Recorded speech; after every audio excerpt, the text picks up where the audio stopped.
अफगानिस्तान में लहराते तालिबानी परचम से सुरक्षा एजेंसियां चौकन्नी। भारत में आतंकी हमलों को लेकर चिंताएं बढ़ी। तालिबान ने टीटीपी के मौलवी फकीर मोहम्मद सहित अलकायदा और इस्लामिक स्टेट के 2300 आतंकियों को रिहा किया। दुनिया भर में फैलेगा आतंक। तालिबान ने सरकारी चैनलों में महिला न्यूज एंकरों पर लगाया बैन। अब तालिबान एंकर पढ़ेंगे। ताजिकिस्तान में अफगान दूतावास से अशरफ गनी की तस्वीर की जगह उपराष्ट्रपति अमरुल्लाह सालेह की तस्वीर लगी। तालिबान ने अमेरिका को दी धमकी, कहा 11 सितंबर तक छोड़ो अफगानिस्तान। अमेरिका के 6000 सैनिक काबुल में मौजूद। मुस्लिम लॉ पर्सनल बोर्ड के प्रवक्ता ने तालिबान को सलाम करते हुए कहा, उन्होंने सबसे मजबूत फौज को शिकस्त दिया। तालिबान की सरकार को मान्यता नहीं देगी कनाडा। जस्टिन ट्रूडो ने कहा, सरकार का दर्जा देने की कोई योजना नहीं, जल्द खुलेंगी अदालतें। चीफ जस्टिस ने कहा, 1 हफ्ते या 10 दिन में शुरू होंगी physical hearing. Uttarakhand CM Dhami ने दिया आदेश, रक्षाबंधन से पहले आशा और आंगनवाड़ी कार्यकर्ताओं को दे 1000 रुपए। और यूपी बोर्ड ने जारी किया 10वीं और 12वीं बोर्ड के री एग्जाम का शेड्यूल। 11 सितंबर से होंगी परीक्षाएं।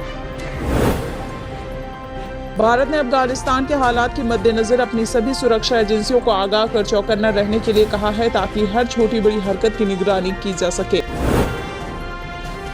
अफगानिस्तान का घटनाक्रम दूसरे विश्व युद्ध के बाद का पहला ऐसा मामला है जिसमें एक कट्टरपंथी इस्लामिक जिहादी संगठन के हाथ में मुल्क दे दिया है। साथ ही पाकिस्तान का मजबूत प्रभाव भी अफगानिस्तान की बिसात पर भारत की मुश्किलों को और पेचीदा बनाता है। अफगानिस्तान पर कब्जा करके भी तालिबान रहेगा कंगाल। अमेरिका ने बड़ा कदम उठाया है। अमेरिका ने बैंकों में रखी अफगान सरकार की संपत्ति को फ्रीज कर दिया है। इससे तालिबान अमेरिकी बैंकों से अफगानिस्तान के खजाने को हासिल नहीं कर पाएंगे। बीजेपी विधायक उमेश मलिक की गाड़ी पर हमला को लेकर पश्चिम यूपी की सियासत गर्मा गई है। ऐसे में जाट समुदाय और उनकी खाप 2 हिस्सों में बटी हुई नजर आ रही है। बालिवान और गठवाला खाप आमने सामने उतर गई हैं। इसका असर 5 सितंबर को होने वाली किसान पंचायत पर भी पड़ सकता है। सुप्रीम कोर्ट ने बड़ा आदेश दिया, एनडीए की परीक्षा में हिस्सा ले सकती हैं लड़कियां। दाखिले पर फैसला लेने के बाद 5 सितंबर को एनडीए की प्रवेश परीक्षा होनी है। सूत्रों के मुताबिक बीते 6 महीनों में ये रिपोर्ट लगातार मिलती रही है कि पाकिस्तान ने अपने यहाँ वजीरिस्तान इलाके में मौजूद आतंकी संगठनों को अफगानिस्तान पहुंचाया। इसमें लश्कर-ए-तैयबा और जैश-ए-मोहम्मद जैसी तंजीमों के आतंकी भी शामिल हैं। अफगानिस्तान पर तालिबानी कब्जे के बाद पंजाब में पढ़ रहे अफगानी छात्र जहां अपने परिवारों के लिए चिंतित हैं, तो वहीं उनको इस बात का भी डर सताने लगा है कि अब एक बार फिर से महिलाओं के काले दिन वापस लौट आएंगे। अफगानिस्तान पर कब्जे के बाद से तालिबान अपने नियम कानून थोपना शुरू कर चुका है। तालिबान ने कहा है कि अफगानिस्तान के नए कानून इस्लामी को आधार मानकर बनाया जा रहा है। अब इन सब के बीच ही तालिबान ने अफगानिस्तान के कई जेलों से करीब 2300 यात्रियों को आजाद कर दिया। तालिबान ने सरकारी चैनलों में महिला न्यूज एंकरों पर बैन लगा दिया है। अब तालिबानी एंकर ही पढ़ेंगे समाचार, जबकि एक दिन पहले ही प्रेस कॉन्फ्रेंस कर तालिबान ने महिलाओं को इस्लाम के आधार पर उनके अधिकार देने की बात कही थी। अयोध्या में आयोजित होने वाले दीपोत्सव में योगी सरकार अपना पुराना ही रिकॉर्ड तोड़ने जा रही है। इस साल दीपोत्सव में 7.50 लाख दिए जलाए जाएंगे, जिसकी तैयारियां शुरू। अफगानिस्तान पर कब्जे के बाद तालिबान ने पहली बार प्रेस कॉन्फ्रेंस कर अपनी बात रखी। तालिबान के प्रवक्ता जबीहुल्लाह मुजाहिद ने कहा है कि 20 साल की लड़ाई के बाद हमने विदेशी सेना को भगा दिया। हमने उन सब बातों को भुला दिया जो हमारे खिलाफ हुई। वहीं दूसरी ओर अफगानिस्तान के मुद्दे पर पीएम मोदी ने भी अहम बैठक की। इस दौरान पीएम मोदी ने सभी संबंधित अधिकारियों को निर्देश दिया है कि आने वाले दिनों में अफगानिस्तान से भारतीय नागरिकों की सुरक्षित निकासी सुनिश्चित करने के लिए सभी आवश्यक उपाय किए जाएं। पाकिस्तानी आतंकी समूहों ने अफगानिस्तान के अंदरूनी इलाकों में आम अफगान नागरिकों को लूटना भी शुरू कर दिया है। जैश-ए-मोहम्मद और लश्कर-ए-तैयबा ने जिहाद के लिए पैसे निकालने के लिए काबुल में चेक पोस्ट स्थापित किए हैं। पूर्व राष्ट्रपति अशरफ गनी संयुक्त अरब अमीरात की राजधानी अबू धाबी में बस गया है। जबकि 4 दिन पहले अफगानिस्तान से भागे अशरफ गनी के बारे में शुरू में कहा गया था कि वो ताजिकिस्तान से ओमान भाग गए थे।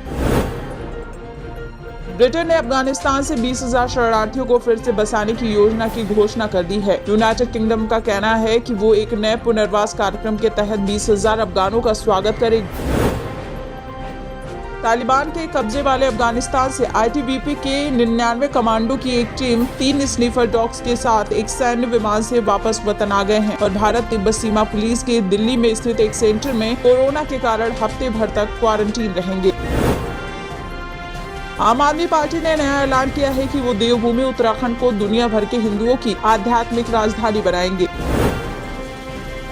टोक्यो ओलंपिक में देश का नाम रोशन करने वाले फ्री स्टाइल कुश्ती में सिल्वर मेडल जीतने वाले रवि दहिया के नाम पर अब दिल्ली के एक सरकारी स्कूल का नाम है। बता दें, दिल्ली के आदर्श नगर स्थित राजकीय बाल विद्यालय का नाम बदलकर रवि दहिया बाल विद्यालय कर दिया गया है। अफगानिस्तान में बिगड़ती स्थिति के बीच भारत समेत कई देशों का वहां से अपने लोगों को निकालना जारी है। वहीं काबुल एयरपोर्ट पर भीड़ के कारण मची भगदड़ की वजह से करीब 40 लोगों की मौत हो गई है। काबुल में अभी तक करीब 1650 भारतीय, बता दें यूपी के गाजीपुर, गाजियाबाद, उत्तराखंड के देहरादून और दिल्ली समेत अन्य कई इलाकों से लोग अफगानिस्तान में काम के मकसद से वहां पर गए हुए थे। अफगानिस्तान में एक बार फिर से महिलाओं के अधिकारों का दमन कर दिया जाएगा और इस डर के पीछे का जो कारण है वो एक वीडियो से साफ हो जाता है। तालिबान लड़ाकों ने तखर प्रांत में एक महिला को बुर्का न पहनने के कारण बेरहमी से उसका कत्ल कर दिया। वहीं अफगानिस्तान की पहली महिला गवर्नर सलीमा मजारी भी तालिबान के कब्जे में है। दुनिया के 4 देशों ने तालिबान राज को मंजूरी दे दी है। वहीं तालिबान के चाहने वाले भारत में भी हैं। दरअसल भारत की पीस पार्टी के प्रवक्ता शादाब चौहान ने अफगानिस्तान में सत्ता के हस्तांतरण पर तालिबान को बधाई देकर सभी को चौंका दिया है। समाजवादी पार्टी के सांसद डॉक्टर शफीकुर रहमान बर्क ने तालिबान का समर्थन करते हुए कहा था कि उन्होंने अपने देश को आजाद कराया। ऐसा बयान देने पर उनके खिलाफ केस दर्ज कर लिया गया है। उत्तर प्रदेश सरकार ने इस्लामिक मदरसा वाले दारुल उलूम देवबंद में एटीएस कमांडो सेंटर स्थापित करने का फैसला लिया है।